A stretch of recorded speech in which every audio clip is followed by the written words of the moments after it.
दर्शकों, अभी आपने धर्मराज और कबीर परमात्मा के मध्य हुई वार्ता को सुना, जिसमें संत गरीबदास जी ने स्पष्ट किया है कि गरीब पहले किए वो बख्श हूँ, आगे करे न कोई।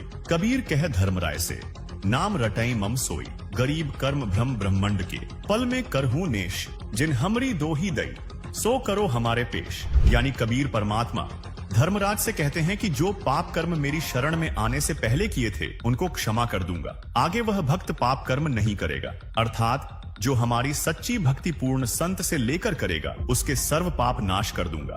तथा कबीर परमेश्वर ने पुनः कहा कि इस काल लोक के सर्व संचित वर्तमान व प्रारब्ध कर्म जो भ्रमित करके कराए गए हैं, मैं अपने भक्त के उन सब पाप कर्मों को एक क्षण में नष्ट कर दूंगा। जिन्होंने मेरी दुहाई दी है, यानी पुकार कर कहा है कि हम कबीर परमेश्वर के भक्त या भक्तमती हैं, उनका हिसाब अर्थात कर्मों का लेखा जोखा भी तू मत लेना, बल्कि उनको मेरे दरबार में त्रिकुटी पर बने सतगुरु स्थान पर पेश कर देना। उनके कर्मों का हिसाब मैं स्वयं करूंगा। दर्शकों, अभी आपने देखा कि इन नकली धर्मगुरुओं कथावाचकों की कपोल कल्पित कहानियों के विपरीत यजुर्वेद अध्याय 8 मंत्र 13 कहता है कि परमात्मा घौर से घौर पाप का भी नाश कर देता है।